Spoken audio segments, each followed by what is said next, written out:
Question we're going to ask here today is Salamani a good guy, a bad guy, and who is correct in this situation? Should we have not done anything about this terrorist, or should we have simply saved the life of a saint? According to the left and the right, they're both very, very different, but we're going to go over them today. So, welcome to my video, bitch. Hi guys, welcome back to my channel. Your makeup is terrible. Your makeup is terrible. First of all, we're going to go into some facts about Salamani. Before, I want you guys to hear the two different sides, Trump's side of the situation and the Democrats in Congress side of the situation. Let's hear about what Salamani has done around the world. As commander of the elite paramilitary Quds Force, he confronted U.S. allies around the region and warned U.S. presidents. Hereby I tell you, the gambling Mr. Trump, be aware that we are near you, where you do not even imagine. Salamani helped build what he called an axis of resistance, militant Shia Muslim groups in half a dozen countries or territories across the region. In Yemen, Shia Houthi militants who receive arms from Iran fight against a coalition led by Iran's longtime enemy, Saudi Arabia. In Syria, Salamani personally helped convince Russia to intervene in the war, and today Russia and Iranian-backed fighters have helped President Bashar al-Assad largely win the war. Every time Salamani arrived in Syria, he was greeted as a hero. In Lebanon, Iranian-founded and backed Hezbollah threatens Israel with tens of thousands of Iranian-provided rockets and missiles. Today, Hezbollah supporters vowed revenge. Call upon us. We are here to strike the oppressors and to fight. And in Iraq, the U.S. says fighters loyal to Salamani killed more than 600 American troops. Fighters loyal to Salamani killed more than 600 American troops. Fighters loyal to Salamani killed more than 600 American troops. Salamani provided many of the ground troops. So a lot of that was from what Salamani has done in the past, and a lot of those was done like in 2001 through 2005 when we were at the war with Iraq because of the September 11th attacks. Which it wasn't even done by Iraqis, but whatever. That's neither here nor there. That's not part of this conversation. That's a whole other video.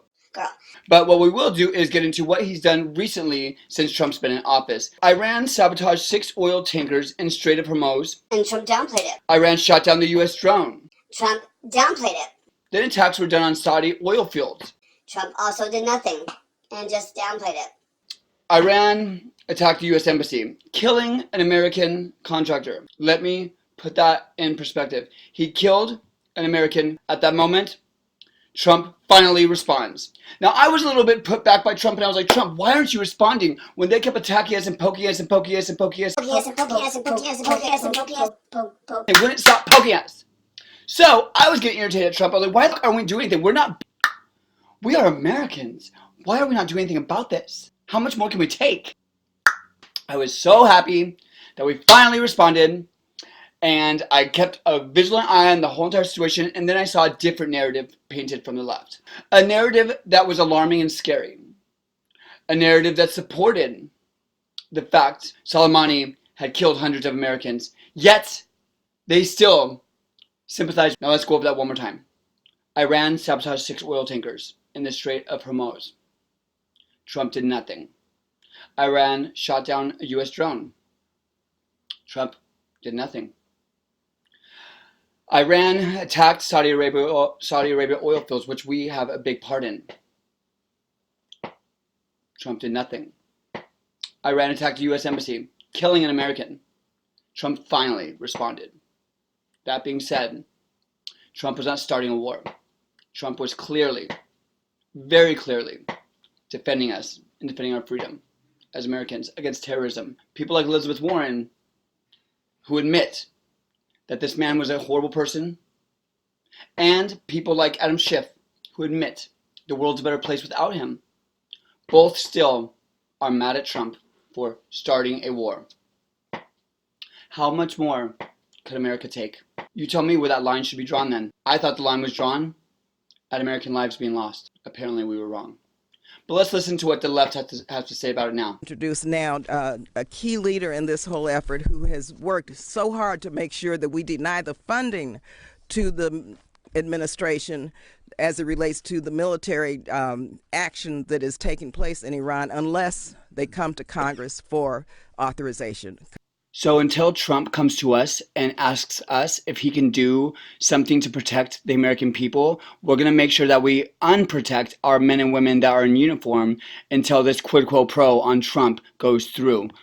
Does anybody else notice in the background the Ilhan Omar smile she's giving when she says that she's going to unprotect our men and women in uniform and stop funding them, getting supplies over there until she gets to get what she wants out of Trump? That's literally a quid pro quo. Congressman Ro Khanna, thank you very much. It's an honor to follow Barbara Lee. I often say if a sequel to Profiles in Courage is ever written, Barbara Lee would be chapter 1 for her solitary vote. Amen. Yep. Let's also be very clear. If the Congress had listened to the Progressive Caucus, the killing of Soleimani would never have happened. What the fuck did he just say? If the Congress had listened to the Progressive Caucus, the killing of Soleimani would never have happened. The killing of Soleimani would never have happened. The killing of Soleimani would never have happened. But despite targeting the U.S., those troops are today integrated into the Iraqi military.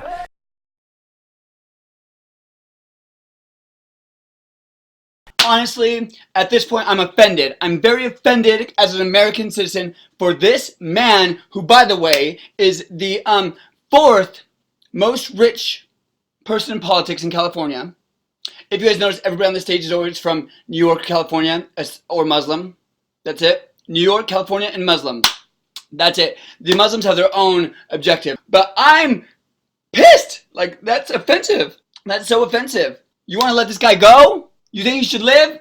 Even Elizabeth Warren said he killed hundreds of Americans. Hundreds. That's why I will never vote left again. And if you stand behind anything that he just said, if you think that man should be alive knowing that over 600 Americans are dead, And his supporters now fill Iraq's parliament and vow to evict U.S. troops from the country. But today, longtime Salamani adversary, Israeli Prime Minister Benjamin Netanyahu, praised the U.S. President Trump deserves all the credit for acting swiftly, forcefully, decisively. so that's the difference between the left and the right on this situation. I think it's really crazy to me that anybody on the left would even support this. Like, you guys support this? You support your leaders up there speaking like that about Americans dying, thinking this man should be alive, thinking that Trump's starting a war because we've been poked and poked and poked and did nothing? You want to talk about going to war without going to Congress? Obama did it 2,800 times did he drop bombs in the Middle East without ever asking Congress for a thing. This is simply something being used politically. They are trying to use this for the impeachment. They're trying to use this to get the American people against Donald J. Trump. Their Donald J. Trump TDS hatred, Trump derangement syndrome, is so great that it outweighs their love for American lives. They're cutting funding from our military to help the boys and girls over there be safe. They are doing whatever it takes to fuel their hate for Donald Trump. They don't care about you. They don't care about me. I'm too emotional. I'm going to get off this video. Thank you guys for watching. If you want to support me, go to patreon.com/theadorabledeplorable or buy t-shirts like this one. We have long sleeve and short sleeve on facebook.com/theadorabledeplorable/shop. I will talk to you guys in the next video. I'm too emotional. Let's end this on what Trump had to say about it. All right? Bye, guys. As long as I'm president of the United States, Iran will never be allowed to have a nuclear weapon. I'm pleased to inform you no Americans were harmed in last night's attack by the Iranian regime. We suffered no casualties. All of our soldiers are safe, and only minimal damage was sustained at our military bases. Our great American forces are prepared for anything. Iran appears to be standing down, which is a good thing for all parties concerned and a very good thing for the world. No American or Iraqi lives were lost because of the precautions taken, the dispersal of forces, and an early warning system that worked very well. I salute the incredible skill and courage of America's men and women in uniform. For far too long, all the way back to 1979 to be exact, nations have tolerated Iran's destructive and destabilizing behavior in the Middle East and beyond. Those days are over. Iran has been the leading sponsor of terrorism, and their pursuit of nuclear weapons threatens the civilized world. We will never let that happen. Last week, we took decisive action to stop a ruthless terrorist from threatening American lives.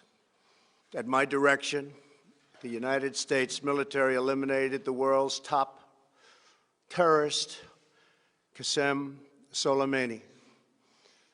As the head of the Quds Force, Soleimani was personally responsible for some of the absolutely worst atrocities.